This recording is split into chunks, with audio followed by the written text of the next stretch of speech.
সেই আল্লাহ তাআলা বলতেছেন তোমরা উত্তম জাতি যদি হতে চাও, তোমরা যদি আমি আল্লাহর কাছে দামি জাতি হতে চাও, তোমরা যদি খাঁটি মুসলমান হিসাবে আল্লাহ পাকের নিকট পরিচিতি লাভ করতে চাও, তোমরা সর্বপ্রথমে একটা কাজ করো, তার নাম হলো তা'মুরুনা বিল মা'রুফ। তোমরা সৎ কাজের আদেশ করো। সৎ কাজের কি করো? আদেশ করো। সবাই বলেন না সৎ কাজের আদেশ করো।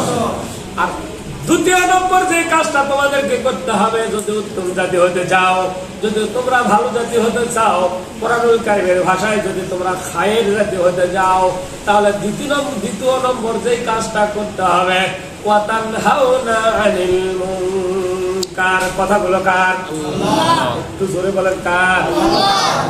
আল্লাহ রাব্বুল আলামিন বলতেছেন দ্বিতীয় নম্বর তোমরা যদি এই কাজটি করতে পারো, তোমরা যদি অসৎ কাজ থেকে মানুষকে উপদেশ দিয়ে ফিরে নিয়ে আসতে পারো, বাধা প্রদান করতে পারো, তাহলে তোমরাই হবে কোরআনুল কারীমের ভাষায় আমি আল্লাহর নিকট সবচাইতে দামি মানুষ। সুবহানাল্লাহ।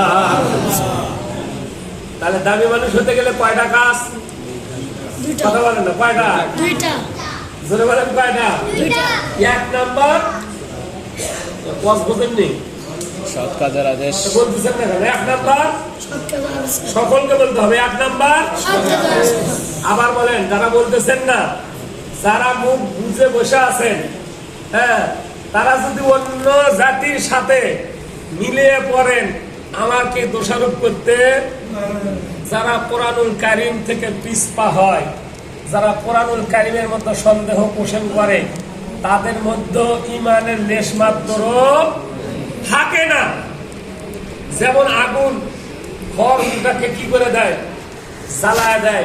ঠিক এই রকম যদি কোনো জিনিস আমাদের মধ্যে মানে সন্দেহ থাকে কোরআন হাদিসের বেলায়, তাহলে আমাদের নেকিগুলো, আমাদের আমলগুলো এরকম পুড়ে ছারখার হয়ে যায়। নাউযুবিল্লাহ।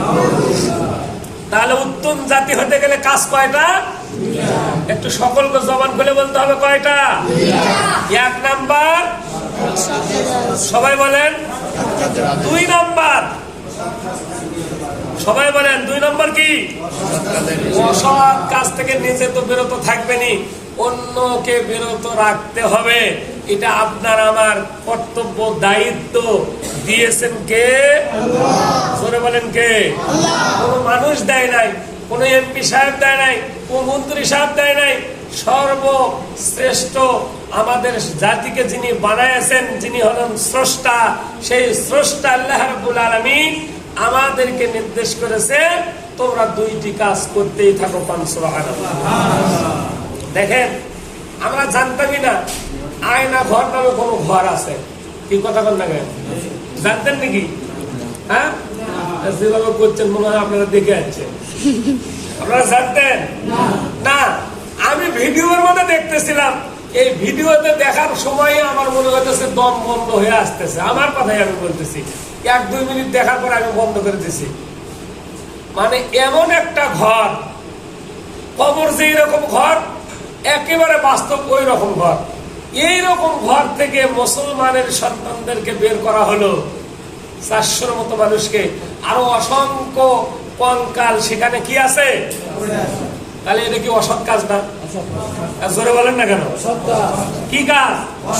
খালি অসৎ কাজ না, অসৎ কাজের যততম ঘৃণিততম নিচতম কাজ আছে, সেটাই হলো এক মানুষ আর এক মানুষেরকে অন্যায় ভাবে কি করা?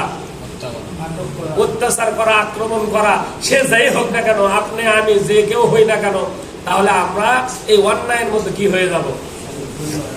এই জন্য আসুন, অন্যায় কাজ থেকে আমাদেরকে কি করতে হবে? বিরত থাকতে হবে। এখন অনেকেই আনন্দের জোরে অনেক কিছু আমরা করতেছি, ভাঙচুর করতেছি, অগ্নিসংযোগ করতেছি, বাড়িঘর লুট করতেছি, টাকা পয়সা লুট করতেছি।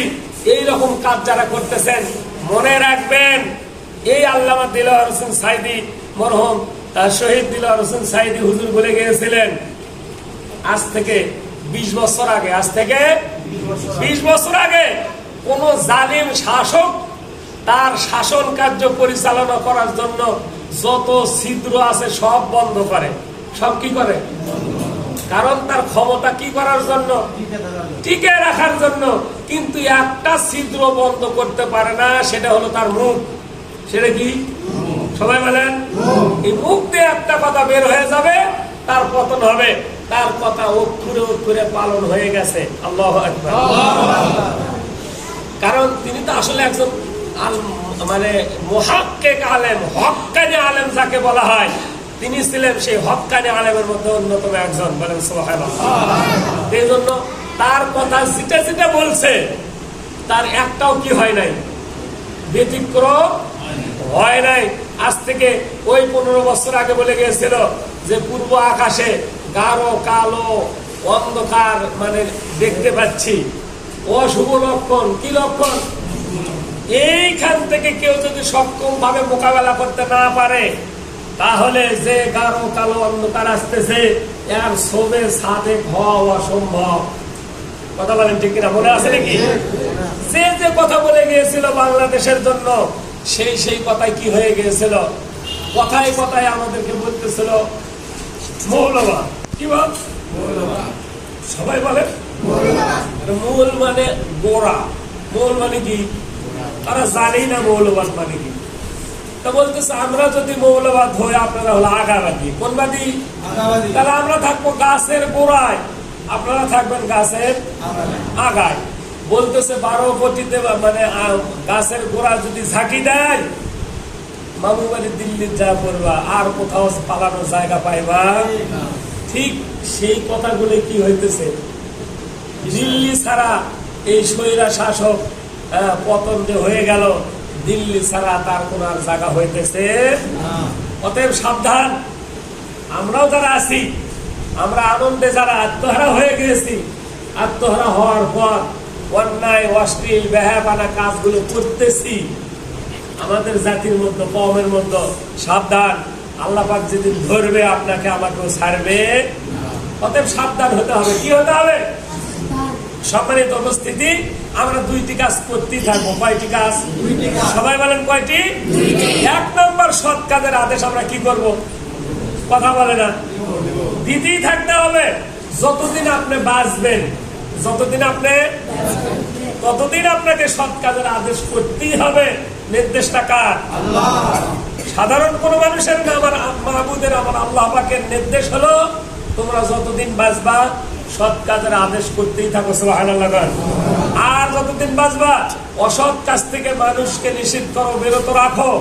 যদি তুমি একা না পারো, সংঘবদ্ধ ভাবে চেষ্টা করো কেমন করে অসৎ কাজগুলো কি করা যায়, বন্ধ করা যায়। তাহলে তুমি উত্তম জাতি হবা, নতুবা উত্তম জাতি হতে পারবে।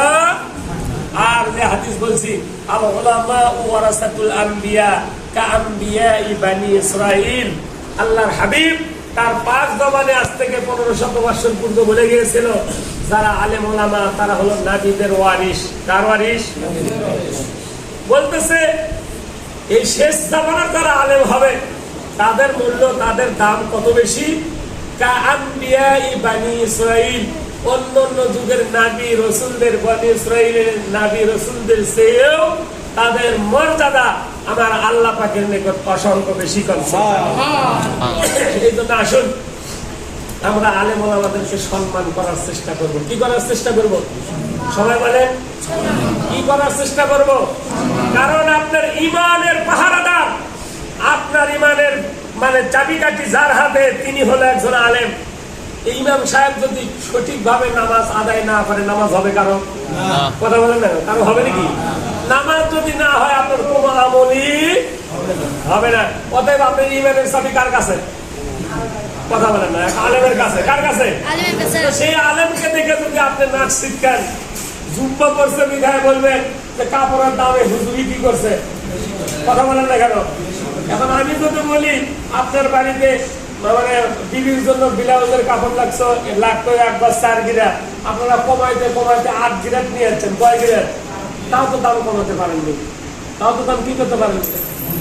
অতএব যারা হলো আলেম, যারা হলো হক্কানি আলেম, যারা হলো নবীর ওয়ারিস, তাদের সাথে কখনো বেয়াদবি করা যাবে না।